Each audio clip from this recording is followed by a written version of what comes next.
Hello students, welcome to Lucid Study. This is Mansoor, your geography faculty. So as a part of this Ncert series, today we are going to start 11th class Ncert, that is physical geography, fundamentals of physical geography. So in this particular Ncert, we would be reading more detailedly about geography. If you observe, I think you would have read geography from 6th class to 10th class. And if you see these geography content which you have read in 6th class up to 10th class, all those things are fundamental things. But in 11th class as well as in 12th class, you will be reading more extensively. If you see competitive point of view, even if you see UPSC exam, 70% of UPSC syllabus which comes from geography would be covered in 11th class Ncert. And particularly if you see the fundamentals of physical geography, that is book 1 in 11th class NCERTs, that particular book will be covering up to 60% of UPSC syllabus. The remaining 40% we would be covering using other reference books. Okay. So as I told you earlier, this particular NCERT, that is 11th class NCERT, is very important for UPSC point of view. And even if you are writing other competitive exams like SSC, or even if you are writing group 1, group 2, or even if you are preparing for smaller exams like group 3, group 4, everywhere whenever there is a geography, obviously the content from NCERT would be very important. Okay. So in that point of view, we have started this particular series. So those who are watching these videos, kindly take a note that every class or every chapter which we are discussing, we will be covering using PPTs, and in these PPTs we will be giving all the content which is present in NCERT. Okay, so you can keep your NCERTs beside when you are watching this video. Okay, right. So without any further delay, let's move on to the topic. And as I told you, the first chapter would be geography as discipline. So in this chapter number 1, what we will be reading? We will be seeing what is the definition of geography and why we need to study geography, and how this geography is related or how this geography is linked with other subjects as well. For suppose, we would be reading history, right? So in history, what we would be reading? We would be reading regarding Indus Valley civilization. And we all know that Indus Valley civilization is situated near Indus River. Now, you may be having a doubt that even though if you take other contemporary civilizations like Indus Valley civilizations, and contemporary to that Indus Valley civilization would be Mesopotamian civilization, and even in China you will be having that Chinese civilization. So if you notice or if you observe these civilizations, all the civilizations were established along the bank of a river. Are you getting my point? So the point here is the history which we are reading is started near a river. That means this river comes under geography. So the point what I am trying to tell to you people is geography of a place will be determining the history of that particular place. Are you getting my point? So because of that Indus River, because of availability of water, because of availability of alluvial soils which were there because of that particular river, made that particular area as a fertile land. So when there is fertile land, obviously the cultivation would be very more, and the output from that cultivation would be very more, and it would be very easy for people to survive in that particular area, right?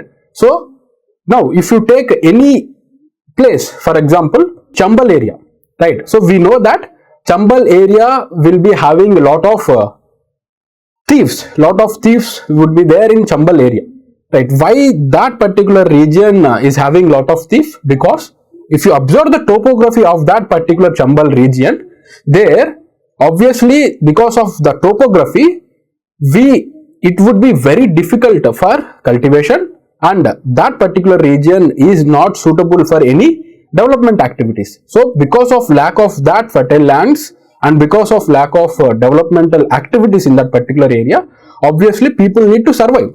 How people will survive? Obviously they will be depending on that particular robbery, and they will be going to other places and they will be doing that kind of activities. So because of the geographical location or the topography of Chambal region, that Chambal region has become the hub for thieves. Okay, so in this way, even if you consider any other things, any other political scenarios, if you take India-Pakistan border, right? So India and Pakistan border is somewhat okay, but if you go to India and Bangladesh border, in India and Bangladesh border, majority of the border is porous. That means, see, if you see India and China border, in northern side of India, we are having Himalayan mountains. So Himalayan mountains generally act as natural boundary for India and China. But in case of India and Bangladesh, so there are no physical barriers or physical things which were present between the two countries. So because of that particular region, because of that particular reason, it would be very difficult to maintain that boundary. Okay, so because of that reason, infiltration would be happening. So frequently people from Bangladesh will be entering into India and people from India will be entering into Bangladesh. And obviously when there are no physical features like mountains in that particular area, the manpower which should be used for border security would be very, very high. So if you notice all these things, the point I am trying to tell you is geography of a certain area or geography of certain location will be determining the history of that particular area and the development of that particular area, right? So without any further delay, let's move into the chapter 1. If you see this chapter 1, this chapter 1 talks about geography as a discipline. So far from 6th class to 10th class, we all read geography as a part of social science. But when we came into the 11th class, when we came into 11th class, from here onwards, we will be reading geography as a separate subject. Okay. As I told you, now you will be reading geography as an independent subject, and in this particular subject, you will be knowing regarding the physical environment of the earth as well as human activities, and we would be reading the interactions between physical environment as well as human beings. Okay, so these three things would be covered in this particular chapter. Now, the important question we should ask ourselves is, why should we study geography? What is the purpose of studying geography? In order to understand this particular question, at the end of this chapter, you would be getting insights or you would be getting some clarity why we are studying geography as a separate subject. If you see, generally we live on surface of the earth and our lives are more affected by surroundings. They are more affected by our surroundings on which we are living, and we depend on resources to sustain ourselves in surrounding areas. That means what does it mean? It means that, for example, for suppose we will be depending upon food, we will be depending upon the crops, we will be depending upon the roads, we will be depending upon the buildings. Okay, so all these things are generated from the natural resources which were already existed on the earth, right? So for suppose, let us take crops as an example, let us take food as an example. In olden days, in primitive societies, what happened? Most of the primitive societies dependent on edible plants and animals. What does it mean? It means that the people in olden days, they mainly depend on the food and the animals which were naturally grown in the environment. Okay. Then what happens in later days? We started using the developmental activities, or we started using new technologies in order to create our own food using the natural resources, right? So if you see in olden days, these primitive people, they used to follow subsistence form of farming, or we can tell that they used to go to a place, then in that place they used to remove all the plants and they used to remove all the trees over there. They started cultivating the trees there, they started cultivating the plants, and the food which is getting from the plants are used for feeding purpose. Then what they used to do, they used to shift from that particular place to another place. Okay, and again the same process is repeated in that particular place as well. So we call that particular agriculture or that particular cultivation as shifting cultivation or shifting agriculture, right? So in olden days, before that shifting agriculture, what they used to do? They used to gather the food which is generally present in the nature, and they used to hunt the animals which are present in the nature. And over a period of time, they started following this type of agriculture where they will be going to a place, there they will be developing the fields, then they will be getting the crop out of that place, and from there they used to shift to other place. That particular agriculture we call as an shifting agriculture. Then in later days what happened? Because of use of these technologies, because of use of iron or use of modern technologies, people started to stay at a certain place, and in that particular place they used to create boundaries, and in that area they are cultivating the crops. Okay, so nowadays we are using the modern technology and we are using the modern equipments for cultivation of crops. So this is the evolution of human beings with respect to crops. Are you getting my point? We can tell that people are depending upon the natural resources that are generally present in the environment. Okay, so by using those resources, we are getting food, we are getting other materials which we need. Okay, right. Now with passage of time, we developed technologies and started producing our food using natural resources, as I told you earlier. Then what happened? In earlier days, we used to completely depend on the natural resources that were found in the nature. But in later days, what we started using these natural resources and we started cultivating our food. So what are the natural resources that we have used? We used land, we used soil, and we used water. So all these land, soil, water are the natural resources. So nowadays what we are doing, we are using this land, soil and water for better production of the food products. Now we adjusted our food habits and clothing according to the prevailing weather conditions. Now what does it mean? If you go to the temperate zones or if you go to the tropical zones, so now first of all we will be understanding what is meant by temperate zone and what is meant by tropical zone. Right. So in order to understand the temperate zone and the tropical zone, first of all we should be knowing regarding the latitudes that are presented on the earth. So in previous class, I think in the 6th class, in 2nd chapter, we would be reading regarding the latitudes. Okay. So when we are reading regarding the latitudes, we came to a conclusion that there are 181 latitudes. So in that 181 latitudes, equator is the center latitude, and on the north side of equator we are having 90 latitudes, and to the southern side of equator we are having 90 latitudes. So in total we are having 181 latitudes. Now in this 181 latitudes, there are certain important latitudes like 23 degrees and of north latitude and 66 degrees and of north latitude and 0 degree latitude, and towards the southern side of 0 degree latitude we have 23 degrees and half southern latitude and 66 degrees and half southern latitude. And we named these latitudes as, this 0 degree latitude is named as equator, and 23 degrees and half north latitude is named as Tropic of Cancer, and 66 degrees and half north latitude is named as Arctic Circle, and the 90 degrees latitude is named as North Pole.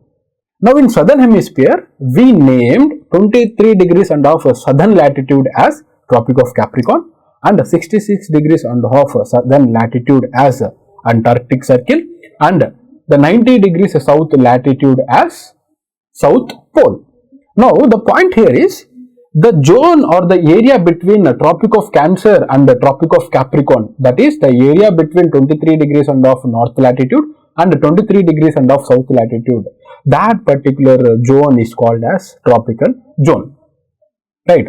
Now the area between Tropic of Cancer and Arctic Circle, that particular zone we call it as a temperate zone. Now the point is, how we are coming to a conclusion that this zone is tropical zone and that zone is a temperate zone. Obviously we read in previous chapters that because of positioning of earth with respect to the sun, and we already know that earth was rotating around the sun in an inclined axis. So because of that inclined axis, the amount of sunlight receiving from the sun would be different in different areas. Are you getting my point? These tropical regions would be receiving the sunlight very high when compared to the temperate zones.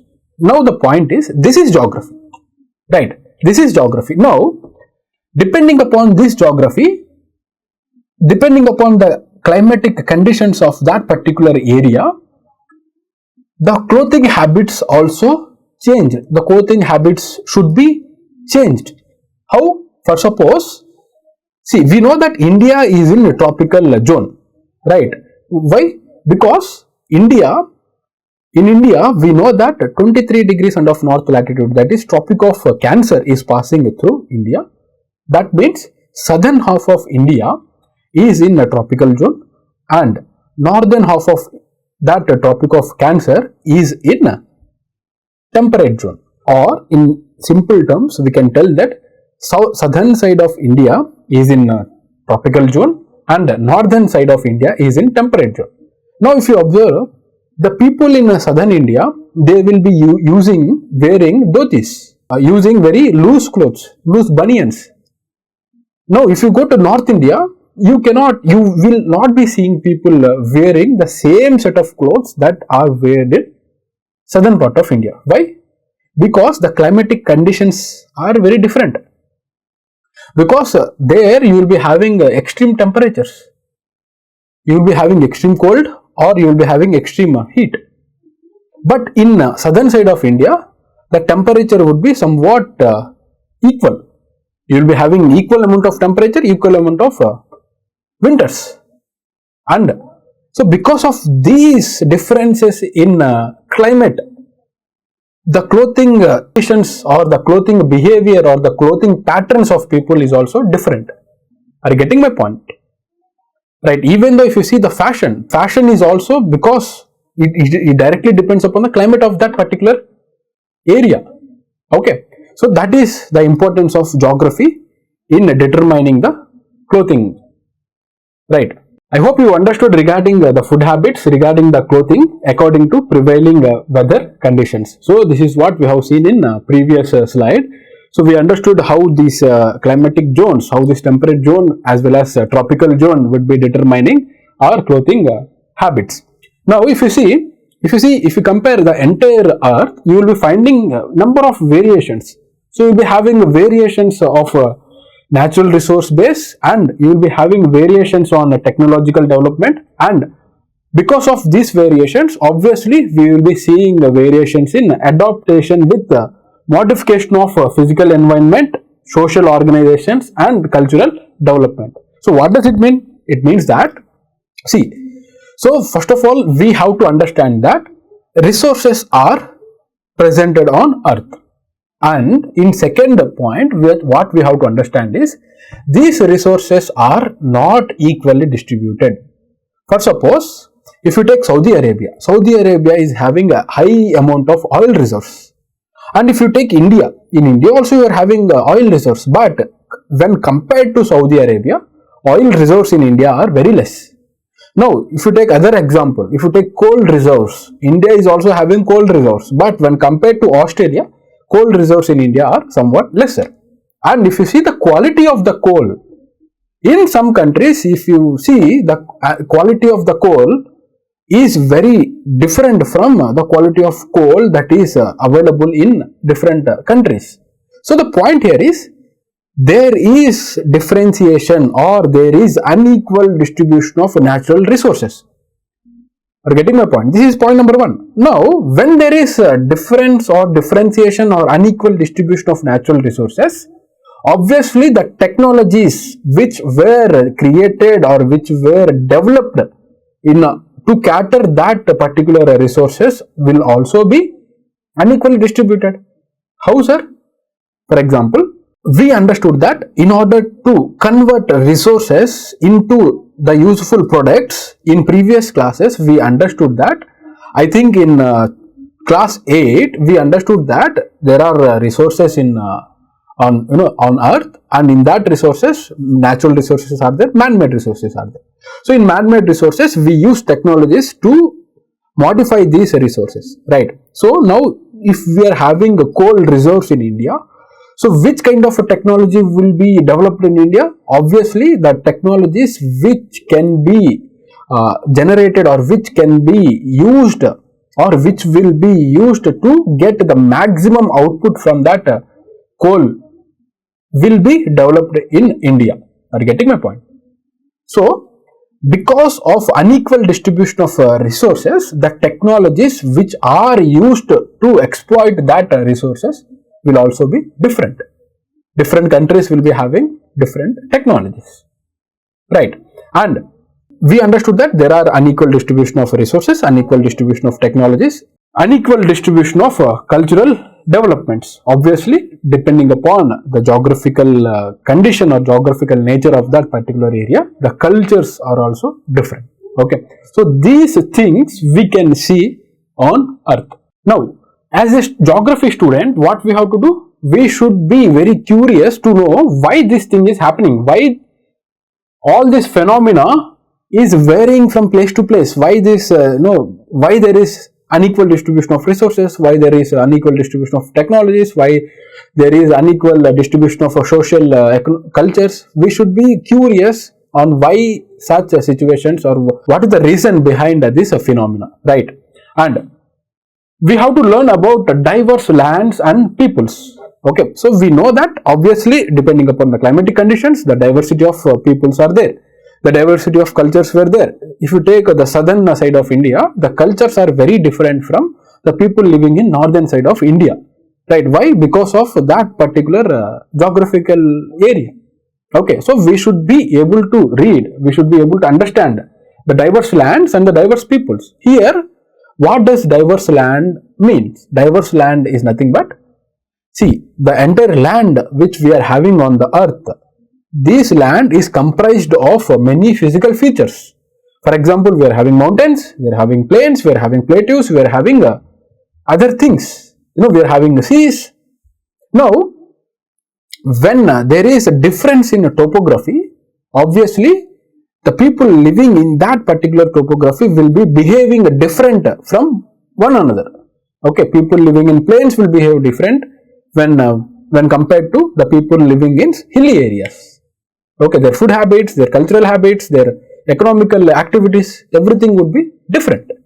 So, as a student of geography, what we have to do? We have to start knowing, or we have to understand why there is diversity of land as well as why there is diversity of culture.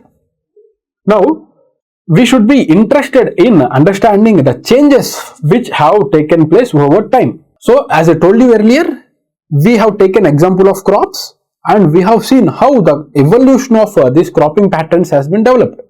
If you read in the previous classes, I think in 8th class or 9th class, there is one chapter on agriculture. If you read that particular chapter, you will be knowing how the agricultural practices were divided and what are the types of agricultural practices that we had, and in modern days why we have shifted to that particular modern equipments. We have read that particular thing in previous classes.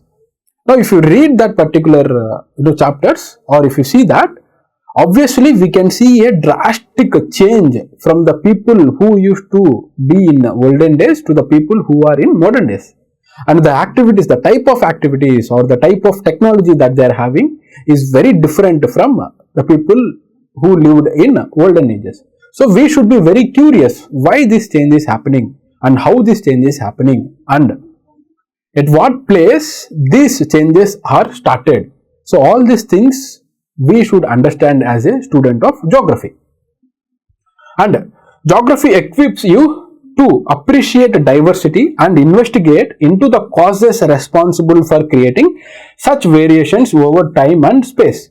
Now, in order to understand, first of all, we understood that there is diversity, and now we should be thinking more on investigating why these things are generally happening, why there is difference in different areas, why there is cultural difference, why there is economical difference, and why there is climatic difference. All these things we should be seeing, or we should be curious on these particular things. And when you are reading, when you are trying to understand this geography, you have to develop a skill to understand the globe, right? So how we are going to understand the globe? We are going to understand the globe by converting that globe into maps. So if you see here in this picture, it was clearly mentioned that, so we know that globe is in geoid shape. Why globe is in geoid shape, or what is the shape of earth? Many people say that the shape of earth is spherical. No, we should call the shape of earth as a geoid shape. Okay. Now, if you see, you can find the globes in every place. Now, if you see the globe would be spherical in nature.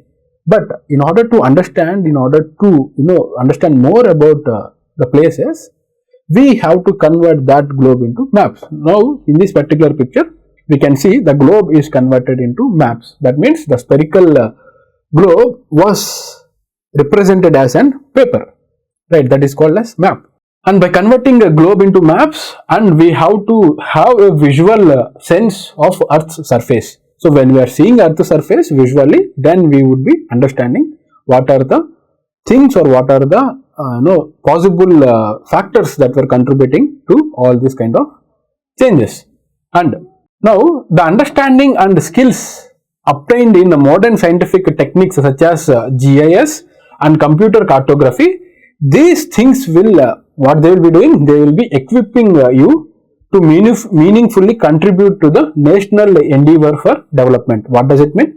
It means that, so by using the modern technologies like cartography and geoinformatic systems, we will be collecting the data and we will be analyzing what is happening and where it is happening and why it is such changes are happening. Okay, so by using these modern methods, we have to equip ourselves to contribute to the development of that particular region. Now, the second question which we should be getting is, what is meant by geography? So first of all, we are reading geography and we understood why we have to read geography, and now what is meant by geography? See, geography is nothing but, so in order to understand this, the definition of geography, first we should understand that, so we are living on earth and we know that earth is our home, and on earth not only human beings, there are many creatures, and which they might be big or they might be small, all those creatures are living on the earth. And we already understood that earth's surface is not uniform and it has very many variations in its physical features.